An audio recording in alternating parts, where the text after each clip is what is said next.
दोस्तों, कल्पना कीजिए एक ऐसी जगह जहां लोगों को बताया जाता है कि वे आजाद हैं, जहां अपना झंडा है, अपना प्रधानमंत्री है, अपनी विधानसभा है।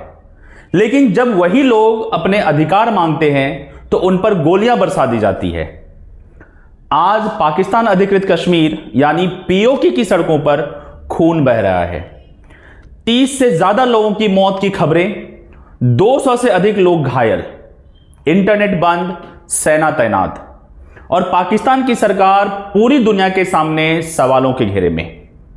आखिर पीओके में ऐसा क्या हुआ कि हजारों लोग सड़कों पर उतर आए हैं? क्या यह सिर्फ एक राजनीतिक प्रदर्शन है या फिर पाकिस्तान के कब्जे वाले कश्मीर में एक बड़े विद्रोह की शुरुआत हो चुकी है? आइए पूरी कहानी समझते हैं। नमस्कार साथियों, स्वागत है आपका। आज हम बात करेंगे पाकिस्तान अधिकृत कश्मीर में भड़की उस हिंसा की जिसने पूरे क्षेत्र को हिला दिया है। हम जानेंगे यह प्रदर्शन क्यों हो रहे हैं, जॉइंट आवामी एक्शन कमेटी क्या है, लोग पाकिस्तान सरकार से इतने नाराज क्यों हैं, भारत ने इस पूरे मामले पर क्या कहा और दुनिया की प्रतिक्रिया क्या रही। वीडियो को अंत तक जरूर देखिए क्योंकि कहानी सिर्फ विरोध प्रदर्शन की नहीं है, यह कहानी है प्रतिनिधित्व, संसाधनों और पहचान की लड़ाई की। सबसे पहले यह समझना जरूरी है कि पाकिस्तान अधिकृत कश्मीर यानी पीओके वास्तव में है क्या।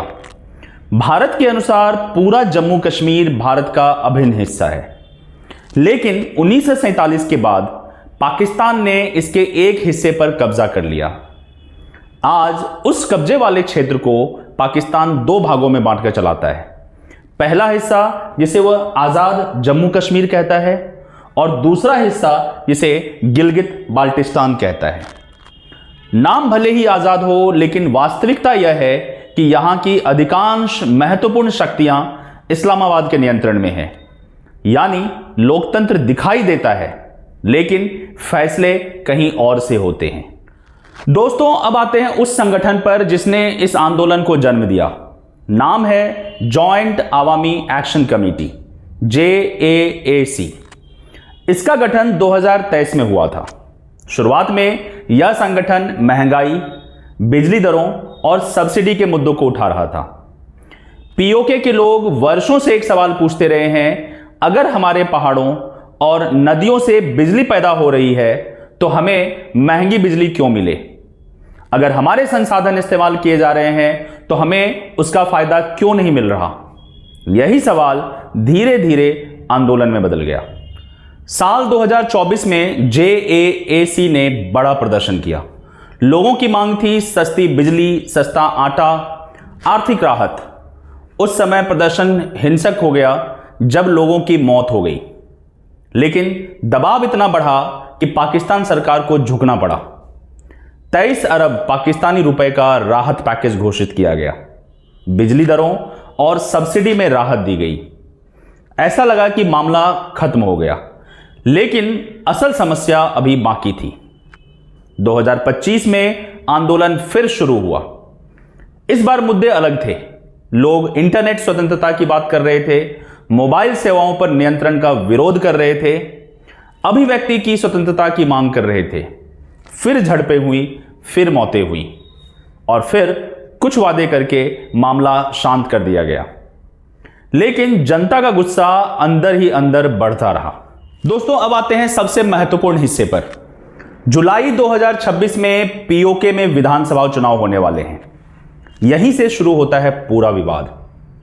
कागजों में विधानसभा की 53 सीटें हैं, लेकिन वास्तव में जनता सीधे केवल 45 सीटों पर वोट डालती है और इनमें से भी 12 सीटें ऐसी हैं जो स्थानीय लोगों के लिए नहीं हैं। ये सीटें उन लोगों के लिए आरक्षित हैं जो कभी भारतीय जम्मू कश्मीर से पाकिस्तान गए थे। अब समस्या है कि इन सीटों पर चुनाव पीओके की जनता नहीं करती। इन सीटों का प्रभाव पाकिस्तान की राष्ट्रीय राजनीति से आता है, यानी इस्लामाबाद का प्रभाव विधानसभा में पहले से मौजूद रहता है। JAAC का आरोप है कि इससे स्थानीय जनता की आवाज कमजोर हो जाती है। उनका कहना है, अगर यह हमारा क्षेत्र है तो हमारे प्रतिनिधि चुनने का अधिकार भी हमारा होना चाहिए। 5 जून को पाकिस्तान सरकार ने बड़ा कदम उठाया। JAAC को आतंकवाद विरोधी कानूनों के तहत प्रतिबंधित कर दिया गया। इसके कई नेताओं को गिरफ्तार कर लिया गया। यहीं से स्थिति विस्फोटक हो गई। लोग सड़कों पर उतर आए, विरोध प्रदर्शन शुरू हुए। एक कार्यकर्ता की मौत के बाद जब उसका शव मोर्चरी से बाहर लाया जा रहा था तो हजारों लोग जमा हो गए। तनाव बढ़ा, पथराव हुई, फायरिंग हुई और पूरा क्षेत्र संघर्ष में बदल गया। रावलकोट सहित कई क्षेत्रों में हालात नियंत्रण से बाहर हो गए। रिपोर्ट्स के अनुसार पुलिस और प्रदर्शनकारियों के बीच टकराव हुआ। पुलिसकर्मियों की भी मौत हुई। इसके बाद सुरक्षा बलों ने व्यापक कार्रवाई शुरू की। लोगों का आरोप है कि प्रदर्शनकारियों पर सीधे गोली चलाई गई। इंटरनेट बंद कर दिया गया। कई इलाकों में आवाजाही रेस्ट्रिक्ट कर दी गई। और आज जो तस्वीरें सामने आ रही हैं वे बेहद चिंताजनक हैं। अब सवाल उठता है, दुनिया की प्रतिक्रिया क्या है? मानवाधिकार संगठनों ने चिंता व्यक्त की है। विदेशों में रहने वाले कई कश्मीरी समूहों ने विरोध प्रदर्शन किए हैं। सोशल मीडिया पर भी इस मुद्दे को लेकर चर्चा बढ़ी है। लोग पूछ रहे हैं, अगर यह क्षेत्र वास्तव में आजाद है तो फिर लोगों को अपने अधिकार मांगने पर गोली क्यों खानी पड़ रही है? भारत ने इस पूरे घटनाक्रम पर कड़ी प्रतिक्रिया दी है। भारत का कहना है कि पाकिस्तान अधिकृत कश्मीर में मानवाधिकारों का गंभीर उल्लंघन हो रहा है। भारत लगातार यह कहता रहा है कि POK के लोगों को लोकतांत्रिक अधिकार नहीं मिल रहे हैं। भारत ने अंतर्राष्ट्रीय समुदाय से भी इस मुद्दे पर ध्यान देने की अपील की है। लेकिन साथियों, सबसे बड़ा सवाल यह नहीं है कि कितने लोग मारे गए। सबसे बड़ा सवाल यह है, क्या POK के लोग वास्तव में अपनी राजनीतिक भविष्य का फैसला खुद कर सकते हैं, या वहां की विधानसभा वास्तव में स्वतंत्र है? क्या वहां की सरकार वास्तव में स्थानीय जनता की आवाज है, या फिर सब कुछ इस्लामाबाद के नियंत्रण में है? यही वह प्रश्न है जो आज पूरे आंदोलन के केंद्र में खड़ा है। POK में जो कुछ हो रहा है वह केवल कानून व्यवस्था का मामला नहीं है। यह प्रतिनिधित्व की लड़ाई है, यह संसाधनों की लड़ाई है, यह पहचान की लड़ाई है, और सबसे बढ़कर यह उस सवाल की लड़ाई है कि जनता की आवाज कितनी महत्वपूर्ण है। आने वाले दिनों में चुनाव करीब आएंगे, तनाव और बढ़ सकता है।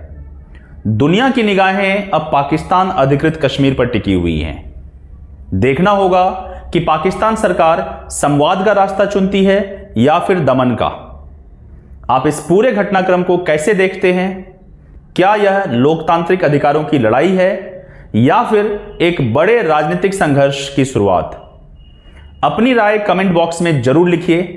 अगर वीडियो पसंद आया हो तो लाइक करें, शेयर करें और चैनल को सब्सक्राइब करना ना भूलें। धन्यवाद।